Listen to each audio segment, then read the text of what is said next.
Bismillahirrahmanirrahim. Assalamualaikum warahmatullahi wabarakatuh. Anak sekalian, anak yang soleh dan soleha, alhamdulillah pada hari ini kita akan melanjutkan pembelajaran matematika kita. Jadi kalau tadi pagi kita sudah belajar pembelajaran 2 tentang bagaimana menyusun huruf menjadi sebuah kata. Hurufnya diacak kemudian dibuat dalam satu kata, dan kita juga telah belajar bagaimana melestarikan energi. Nah, untuk hari ini di waktu yang kedua ini, di jam tematik yang kedua, kita akan melanjutkan pembelajaran yang ketiga. Jadi untuk di pembelajaran 3 ini kita akan belajar 3 materi juga. Yang pertama, kita akan belajar menceritakan kembali informasi dalam bacaan. Kemudian yang kedua, kita akan belajar menyampaikan satuan waktu. Jadi satuan waktu itu ada bulan, ada tahun, hari, dan minggu. Kemudian yang ketiga, kita akan belajar membuat pola irama menggunakan alat musik ritmis. Nah, inilah 3 materi yang akan kita pelajari pada hari ini. Nah, anak-anak sekalian, seperti biasa, sebelum kita membahas ketiga materi ini, akan lebih baik kita mengawali dengan membaca doa. Anak-anakku diangkat tangannya sekarang ya, kemudian ikuti Bapak Guru, kita akan membaca doa sebelum belajar. Mudah-mudahan apa yang kita pelajari hari ini dapat anak-anakku pahami dengan baik, dan insya Allah akan membawa manfaat ya untuk anak-anakku sekalian. Bismillahirrahmanirrahim. Rabbi syrah li sadri wa yassir li amri wahlul 'uqdatam min lisani yafqahu qawli. Rabbi zidni ilma warzuqni fahma birahmatika ya arhamar rahimin. Amin ya rabbal alamin. Nah, baik anak-anak sekalian, alhamdulillah kita selalu diberikan kesehatan ya, dan mudah-mudahan Allah Subhanahu wa taala selalu memberikan kita kesehatan dan melindungi kita semua dari segala macam penyakit, para bahaya dan juga musibah. Bapak Guru berharap anak-anakku sekalian tetap semangat mengikuti semua rangkaian pembelajarannya, bukan cuma matematik tetapi pelajaran-pelajaran bidang studi juga yang lain. Apalagi belajar Al-Qur'annya ya. Setiap hari Bapak Guru selalu mengingatkan untuk anak-anakku di pagi hari mempersiapkan diri sebelum belajar itu diawali dengan sholat duha, kemudian murojaah sesuai dengan hafalannya masing-masing ya. Nah, baik anak-anak sekalian, mari kita lihat pembelajaran kita hari ini ya. Jadi untuk pembelajaran 3 ini kita akan masuk di materi pertama tadi, yaitu menuliskan ya informasi dari bacaan yang kita baca. Nah, di sini kita amati dulu gambarnya. Coba anak-anakku perhatikan. Di sini ada sebuah gambar ya. Ada pertanyaan. Silakan anak-anakku amati apa yang ada di gambar ini. Ini gambar apa? Orang ini sedang apa ya? Di sini ada pertanyaan untuk didiskusikan.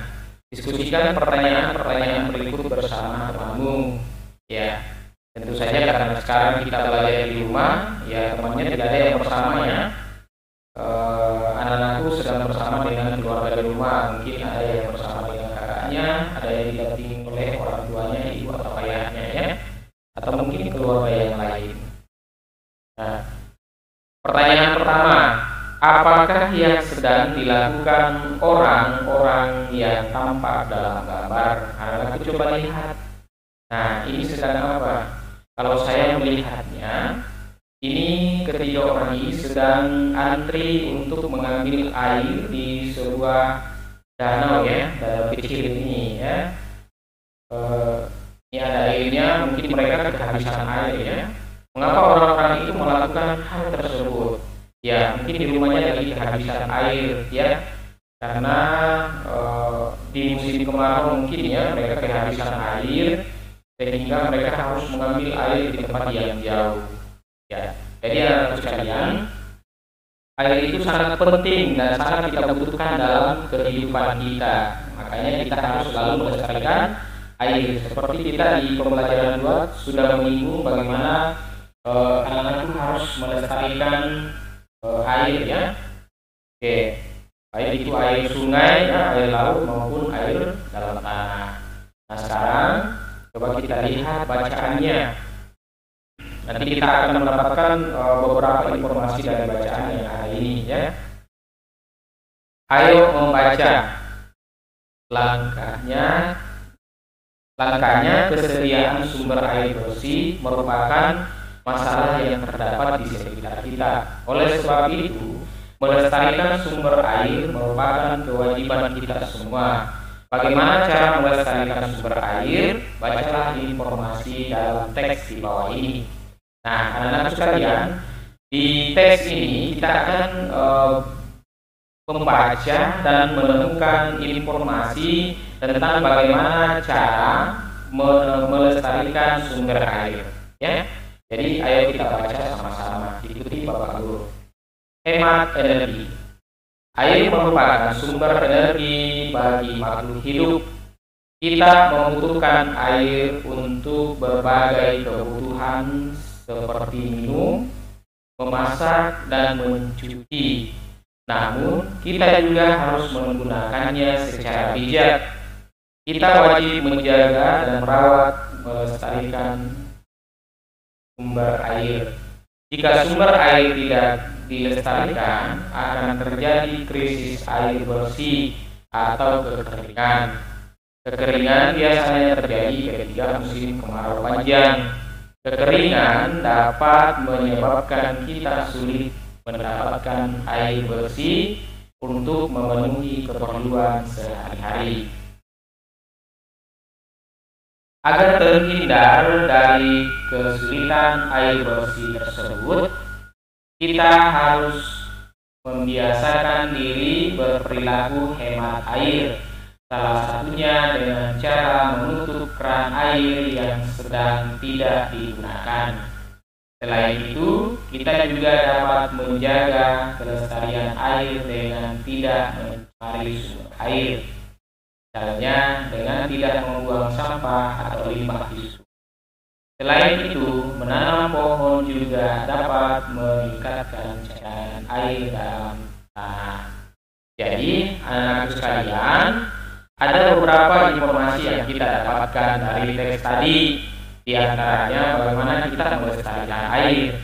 Di bacaan ini disampaikan bahwa anakku harus memperhatikan keran di rumah atau di mana saja. Ini di tempat umum, misalnya di masjid. Kalau misalnya ada keran yang sedang tidak digunakan, kemudian airnya keluar, itu harus segera ditutup. Ya. Kemudian anakku juga harus memperhatikan sumber air, ya, dijaga kelestariannya. Caranya bagaimana? Misalnya di sungai. Kita sangat dilarang membuang sampah di sungai karena itu akan mencemari air. Ya, banyak orang yang membutuhkan air sungai. Nah, bahkan kita juga di semester sebelumnya sudah belajar kita tidak boleh membuang sampah di sungai karena itu nanti akan menyebabkan banjir. Jadi ternyata tidak hanya akan menyebabkan banjir, tetapi juga akan mencemari air. Nah, kemudian yang terakhir dari bacaan tadi juga disampaikan bahwa salah satu lagi cara untuk menjaga kelestarian air itu dengan cara menanam pohon.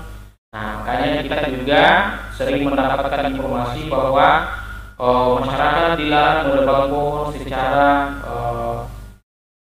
sembarangan, ya, di gunung. Karena ternyata akar-akar dari pohon yang ada di gunung itu dapat menyimpan cadangan air yang lebih banyak. Ya, kalau di pohon menebang pohon secara liar atau secara sembarangan, itu juga bahkan dapat menyebabkan terjadinya longsor, ya. Karena tanah itu tidak ada akar-akar tanam tumbuhan lagi yang mengikat itu tanah, sehingga jika terjadi hujan deras bisa terjadi longsor, ya. Nah, jadi kita harus mendukung kegiatan untuk menanam pohon. Ya, banyak iklan-iklan yang memperlihatkan bagaimana kita melestarikan alam dengan menanam pohon, ya, mengganti pohon-pohon yang sudah ditebang. Nah, ini ada pertanyaannya anak sekalian. Informasi apakah yang kamu peroleh di dalam teks? Coba ceritakan kembali informasi tersebut menggunakan bahasa sendiri. Tuliskan cerita tersebut di dalam buku. Jadi anak-anak sekalian, Bapak Guru sudah menceritakan apa yang Bapak Guru dapatkan dari teks tadi. Di gilirannya anak-anak sekalian, ya silahkan dibaca kembali teksnya, kemudian nanti diceritakan sama keluarga di rumah apa yang aku peroleh dari teks tersebut. Ya. Nah, kemudian kita akan masuk ke materi yang kedua. Materi yang kedua tadi itu kita belajar bagaimana satuan waktu itu, ya, satuan waktu. Nah, coba kita baca dulu komentarnya, ya. Bila Bapak Guru diperhatikan bukunya di halaman 15. Salah satu cara melestarikan sumber air adalah dengan menanam pohon. Akar pohon berfungsi untuk menahan air di dalam tanah. Dengan begitu, cadangan air di dalam tanah semakin banyak. Tahukah kamu bentuk lingkaran pada batang pohon? Bukan umur pohon, ya, ini. Lingkaran dalam batang pohon ini menunjukkan umurnya, ya, mungkin umur 10 tahun, 11 tahun, 12 tahun, ya, dan seterusnya, ya. Mungkin dalam lingkaran ini 1 tahun terbentuknya, ya. Oke. Lingkaran dalam pohon tersebut dinamakan lingkaran tahun. Tahun merupakan salah satu contoh satuan waktu. Ya, jadi dalam sekalian kita akan belajar satuan waktu. Selain tahun, terdapat satuan waktu bulan, minggu, dan hari. Ya. Kesetaraan antara satuan waktu antara lain sebagai berikut. Nah, coba diperhatikan. 1 tahun ada 12 bulan, 1 minggu ada 7 hari, 1 bulan sama dengan 28, 29, 30 atau 31. Ya, 31 hari tergantung pada bulannya. Jadi sebenarnya anak sekalian yang 28 ini biasanya Januari itu 31, ya, kemudian Februari itu 28 atau 29. Ada 2 macam. Kalau 29 itu disebut dengan tahun kabisat, ya. Kemudian nanti Maret lagi 31 dan seterusnya. Ya, nanti kita lihat ada tabelnya di sebelahnya, di bukunya itu bisa diperhatikan. Nah, ini dia. Jadi anak gampang saja menghafalnya, ya. Kalau ada yang tanya berapa hari dalam bulan Januari, ya, jawabannya 31. Kalau Februari ini yang saya sampaikan tadi ada 28, ada 29. Kemudian Maret 31, kemudian 30 lagi di April, Mei 31, Juni 30, kemudian Juli 31 dan Agustus 31. Nah, Juli dan Agustus ini di sini kan berselang-seling 31, 30, 31, 30, 31, 31. Ini Juli dan Agustus 31. Nanti setelah itu selang-seling lagi, ya. 30 September, kemudian Oktober 31, November 30, dan Desember 31. Ya. Jadi nanti perhatikan diawali dengan 31, kemudian nanti di Februari ada dua jumlahnya, ya. Kadang di tahun yang bisa dibagi 4 itu tahun kabisat, ya, itu 29. Ini penjelasannya. Pada tahun kabisat, bulan Februari terdiri dari 29 hari. Tahun kabisat adalah tahun yang bilangannya habis dibagi 4. Ya, tahun 2012, kemudian 2016, ya, dan seterusnya.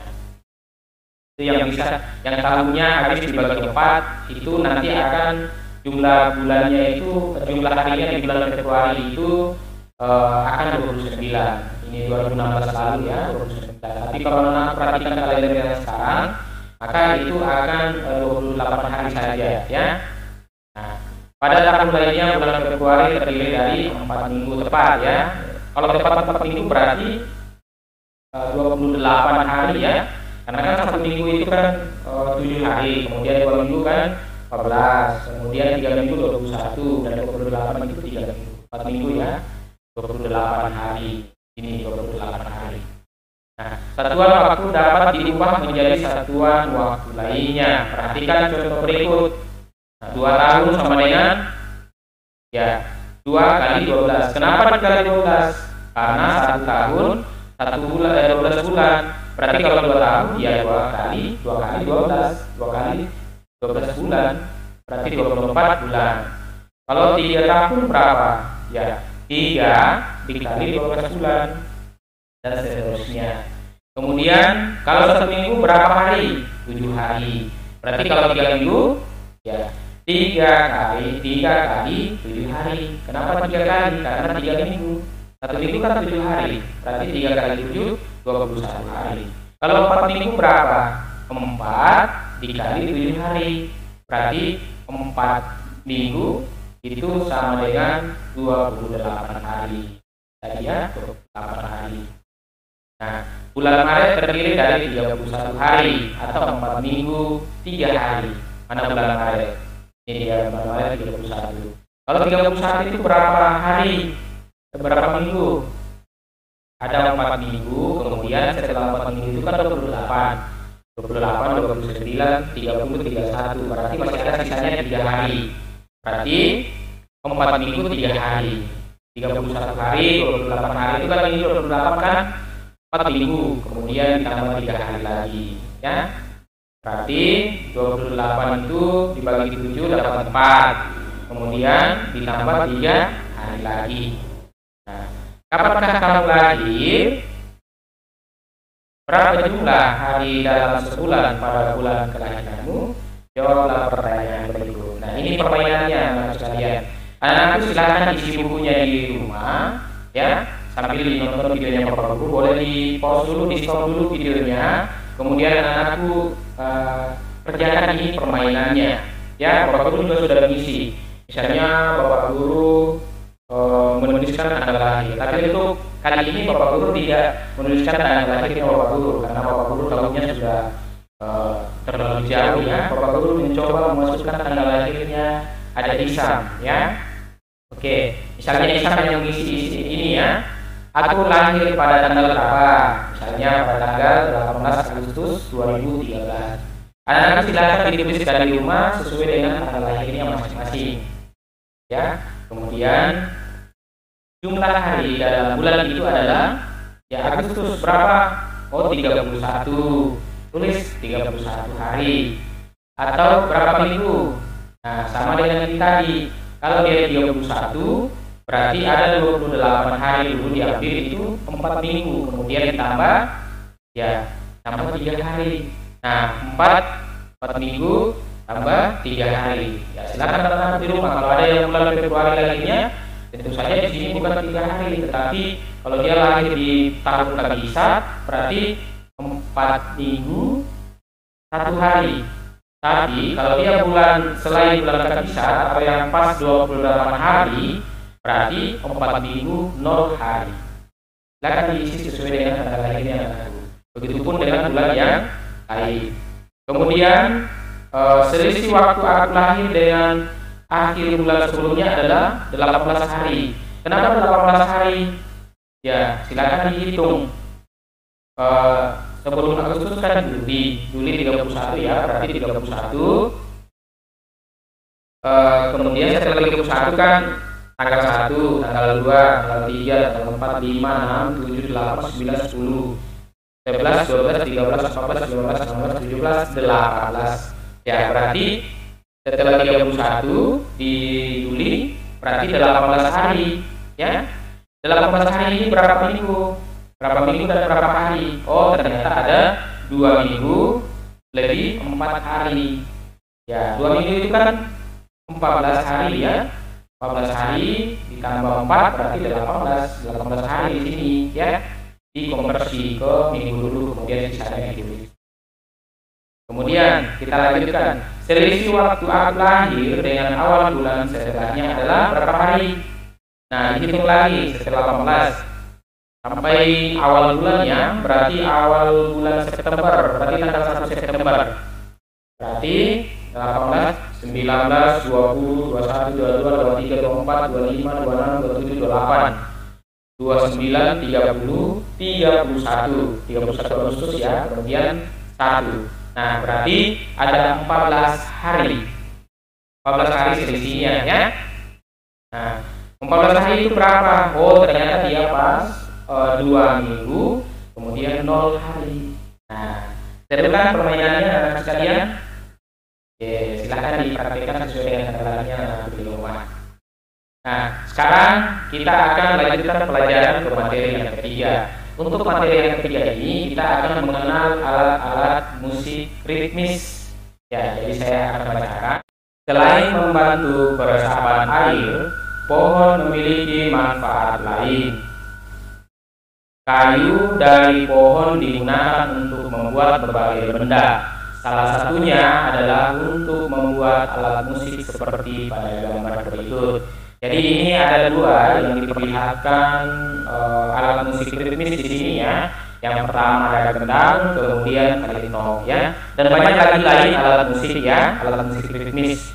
Ya, Bapak Guru punya di sini banyak gambarnya ya, bahkan cara bermainnya ada.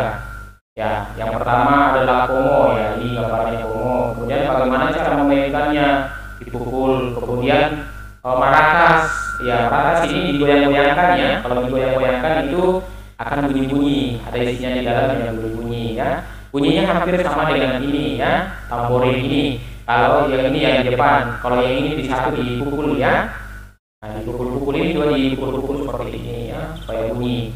Ada juga dipukul satu kali tidak lagi ya, tergantung dari pemainnya mau memainkan seperti apa. Kemudian ini juga teringalnya dipukul juga ya. Kemudian gendang, seperti yang ada di bukunya anakku ini. Kemudian drum ya, yang banyak bagian-bagiannya dipukul juga. Kemudian tifa ya, ini dipukul juga. Kemudian timpani dipukul juga, dan gong, ini gong, ini pembukulnya dipukul juga ya. Nah, anak-anak sekalian,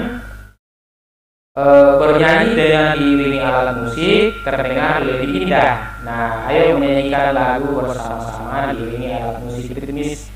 Alat musik ritmis tidak memiliki nada, namun dapat menghasilkan bunyi yang enak didengar jika dimainkan dengan pola irama tertentu. Jadi pola iramanya bisa nanti seperti ini. Ya, ini dipukul ya. Kemudian ini tadi digoyang-goyangkan, jadi dipukul 2 kali, kemudian goyang lagi, pukul 2 kali, goyang 1 kali, pukul. Ya, jadi duk duk krek begitu ya. Nah, sekalian ini 221 yang di bawah ini 111. Ini tidak mesti seperti ini. Anak-anak silakan bernyanyi lagu apa saja, kemudian memainkan musik seperti yang anak-anak tentukan. Dan ini paling bagus kalau dilakukan secara berkelompok.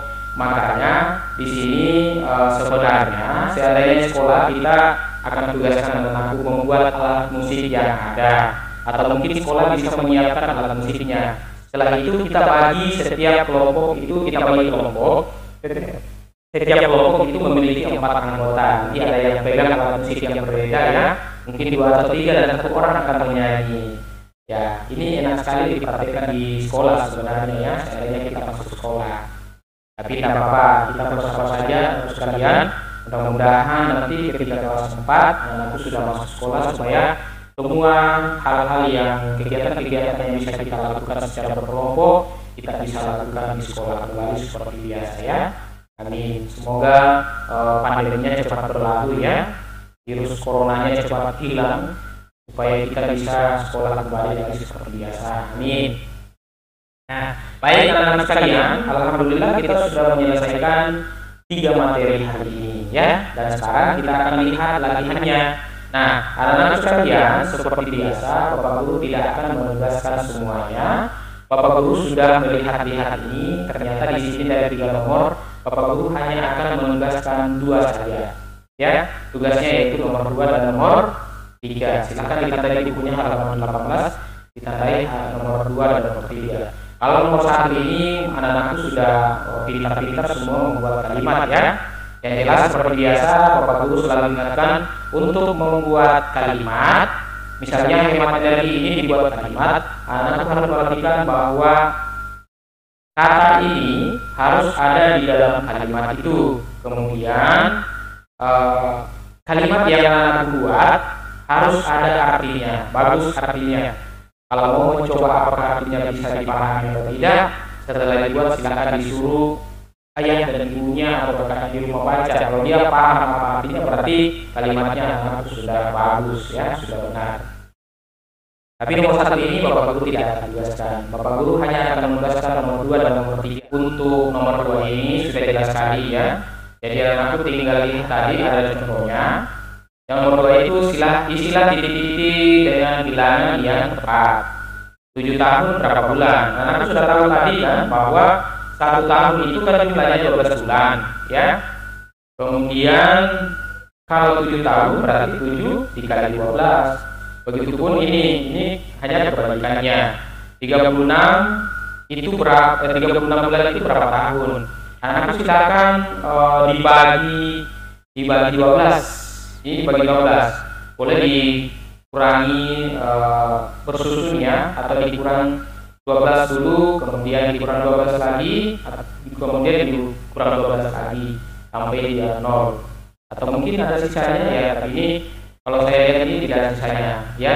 Nanti di sini baru ada sisanya, ya. 32 hari itu berapa minggu? Nah, ada sisanya atau tidak? Tulis di sini berapa hari sisanya, ya. Oke. Kalau ini kebalikannya, 2 minggu 4 hari. Itu berapa hari? Berarti 2 minggu ini dikali 7 dulu, ya. Nah, setelah dikali 7 hasilnya baru ditambahkan 4. Kalau yang nomor 3 bagaimana? Jawablah pertanyaan berikut. Energi panas matahari dimanfaatkan petani untuk menjamu padi. Pak Toto membutuhkan waktu 21 hari untuk mengeringkan hasil panen padinya. Berapa minggu waktu yang diperlukan Pak Toto? Nah, ini 21 hari, ya. Itu berapa minggu saja, ya. Pohon jati di kebun belakang rumah sudah berusia 5 tahun. Berapa bulan usia pohon jati tersebut? Jadi sama, ya. Ini dari 5 tahun, kemudian dijadikan bulan, berapa bulan itu. Ya, tinggal anakku kalikan dengan 1 tahun berapa bulan. Oke, saya kira cukup, ya. Silakan ditulis jawabannya di sini. Kemudian anakku setelah selesai dipoto, nomor 1 dan nomor 2 saja, ya. Dipoto dengan jelas, kemudian nanti dikirim di Teams, ya. Nanti di Teams akan saya periksa. Kalau benar semua saya kasih dapat 100, ya. Oke, semangat anak-anak sekalian, ya. Bapak Guru akhiri, billahi taufiq wal hidayah. Wassalamualaikum warahmatullahi wabarakatuh.